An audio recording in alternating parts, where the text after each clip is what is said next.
Hello everybody and welcome to Homestead for a Living. Today I want to talk about rabbits and in particular rabbit hutches and about the do's and don'ts of building. I'm by no means an authoritative source on rabbits. On YouTube there's so many people with incredible amounts of experience who have decades of experience and who are far more qualified than I.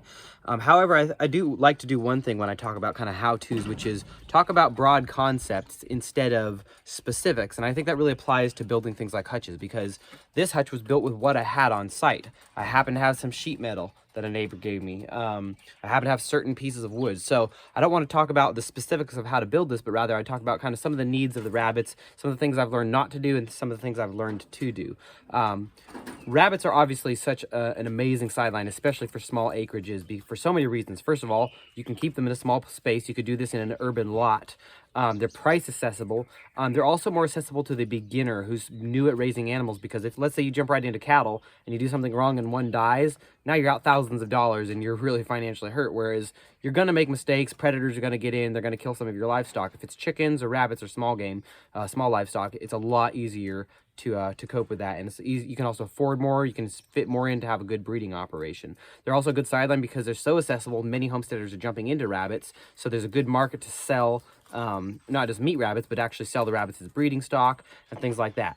All that being said, if you're doing this on any kind of scale, or even if not, it's really important to think about efficiency, because rabbits are inefficient to raise. You know, with cattle, they're out there in the field. You have some stock tank set up that's probably watering itself, and you're feeding them occasionally. Rabbits, you have to go out every day and you have to water and feed every single one and do other maintenance things. So the flow is really important, and that starts with a good hutch design.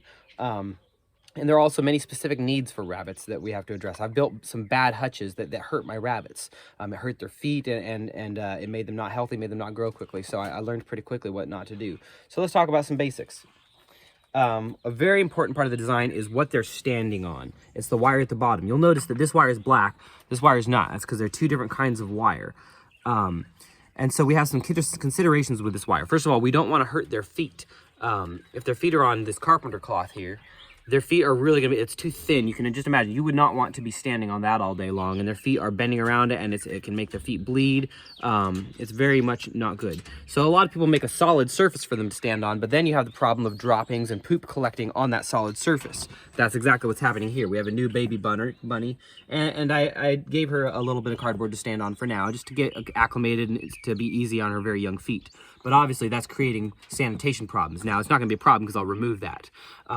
So what a lot of people do is they'll have a cardboard or a piece of metal or wood on one portion of the cage that the animal can stand on, and then wire on the rest. So the droppings are following through everywhere else. But there's one area which is easy to clean and just flip it and dump it out. So there's no one solution, and everybody has different opinions. And as you can see, I'm using both. Most of the rest of the rabbits, they do not have a hard platform to stand on, but this one does, and eventually it won't. So that's kind of up to you and your own observation. Remember, there's not a lot of hard and fast rules on that. And that's a problem when you Google a lot of this stuff, or DuckDuckGo it, or whatever you're doing, and you look on the internet. Everyone likes rules, and rules don't always apply. It's more about broad concepts and understanding your animal's needs, and really just watching them and using your observation.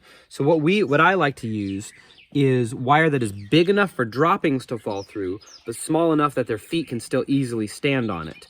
There's debate about it, but I kind of subscribe to the idea that it's okay to have wire on the bottom. Their claws in nature are sinking into dirt and things like that, and so it does naturally kind of fit their feet. And with these big rabbits, when I've provided like a hard platform, like wood or metal or something to stand on, they don't really stay over there. They like the wire just as much. So, but you'll notice this is coated. This is PVC coated and galvanized. So this is thicker than this, and that's what you want to look for. And the dimensions are 1/2 inch. It's a rectangle. It's 1/2 inch by 1 inch. That's the size of the rectangle. It's the size of the opening. And there's lots of different options of that available. Tractor Supply has it. You can buy in 100-foot rolls or smaller. 1/2 inch by 1 inch, really important there. That's a really good size. As far as the sides, that matters a lot less. Obviously, you want to think about predator control. I've had dogs chew right through chicken wire, so that's not necessarily a good option if they're not in an enclosed space. But on the other hand, if they are like in a barn or something, that may be less of a concern. I like carpenter cloth for the sides. There's also larger squares you can get, and it costs less because obviously they're not going to squeeze through like a 1 inch square. But you do have to think babies. I've had babies fall through cages and die because I didn't know yet, and I made the holes too big. So you do want to think about the sizes to fit your babies. Tons of research and debate about that all over the internet. I just like carpenter cloth. It's really secure. Dogs can't get their teeth around it, and it's not terribly expensive. So I use a lot of carpenter cloth. Next, we'll talk about size. Again, tons of debate. Everybody likes to have their opinions about the size and what's too small for a rabbit. I don't like having animals in cages at all, but you know, we're dealing in reality here where we're trying to get our food supply stood up really quickly, and especially with rabbits, it's so essential for so many people because their manure can be used instantly, unlike other animals. It doesn't have to age, and so a lot of us just have no choice but to do a caged animal. Now, I am moving these rabbits towards a better life. We're working on tractoring systems and having a rabbit run and a more integrated system where the males and females actually interact as a herd. But you know, it's taking us a while to get there. And I started these guys out in a laundry room in our tiny house, and then moved them to temporary dog cages, and it was just really not ideal, but we were in the middle of moving. We were living in substandard conditions as well as our animals. Now we've stepped them up to these much nicer cages, and then we'll continue to improve their life as much as we can. In other ways, we improve their life. Rabbits care less about confinement. They care more about things that keep them engaged. And rabbits are really, they're machines designed to convert grasses and leaves into protein. That's in nature, that's their job. They're prey. They are designed to be eaten. And so they love having different things to eat. And that helps your diet too if you're eating them, and it helps their nutrition, having lots of variety. So we're not just feeding them grain, we're giving them leaves and willow and grasses and clovers and things like that.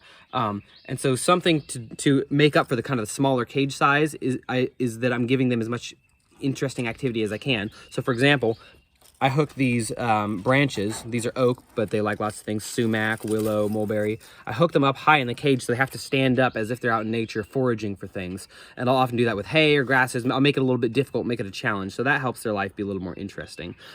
But as far as cage size, some people say they have to be 3 foot by 3 foot, 30 inches by, you know, there's a million different opinions. I just eyeball it and work with what I have. I happen to be working with 8-foot dimensions in lumber, and to divide that in 2 would be only 4 feet. To divide it into 4 would be only 2 feet. So I divide it into 3. So they're about 30-inch cages, and then this wire that I bought is 24 inches. So they're 24 by 30, and these rabbits seem absolutely happy in this. They're healthy, happy, they're eating well, they're very perky and engaged, so this size is working just fine for me. There's different sizes of rabbits, it's going to change based on that, and also when a mama rabbit has a bunch of babies, you're going to want the biggest cage you have for that, so you might design different sizes for that. Regarding a cover, I had to design a cover because these are outdoor hutches, but you may not need to do that if they're going to be indoors somewhere. Now in heavy rain, I do have to cover this up with tarps on the sides too for that sideways rain. I've learned the hard way that you really do not want your rabbits getting wet. But also you might think about, depending on your climate, how much heat do you need to hold in. Here in Tennessee, it doesn't get all that cold, and rabbits love cold. So we've had no problems, and we got down to about, I think, maybe 16. No, we got down to 9 degrees this year, and they've been fine outdoors. Of course, food is important. If it's getting cold, stack them with food. They'll eat way more food when they're cold, and that'll help them regulate their body temperature and stay warm. But the more you cover things up and insulate them in, the better they're going to do in cold weather. They actually struggle with heat more. I had them in the greenhouse all winter, and already it's not even spring, and they were getting way too hot in that greenhouse. So it leaned towards cold more than towards heat with rabbit, and when you're designing your structures. You want to think about access. Again, you're going to be dealing with this you're going to be interacting with your rabbits a lot, and so you want to make everything easy on yourself. Here's a mistake I made. I made these pretty tall here so that the rabbit can't stand up and jump out, because when I open this up, all of the cages are open, so all of the rabbits could just jump out if it was too low. But I made it really hard to reach them. I'm kind of a smaller framed person, and so in retrospect, I would have brought this down like 6 inches and make it a little bit easier to reach, so I don't have to like stand on a stool or something to be able to reach all of the rabbits. In fact, actually, I made this cage. After I made that one, I saw the mistake I made, and I made this one a little bit easier to reach.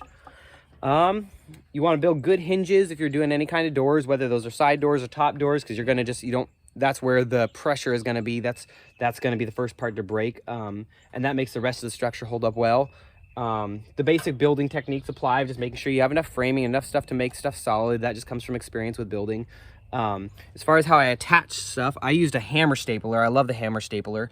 It's a little annoying to work with, but they're cheap to buy, and they're great for building greenhouses, for attaching plastic, chicken wire, much faster than sitting there with a hammer and one of those U-shaped staples. Like, I learn new cuss words when I start trying to use those U-shaped staples and a hammer. I hate those things. So a hammer stapler is definitely good. And then a large pair of snipping shears for the wire, so you're not there with a tiny little plier trying to do each one individually. You want kind of like a sheet metal cutter or something like that. A very worthy investment to have on the farm.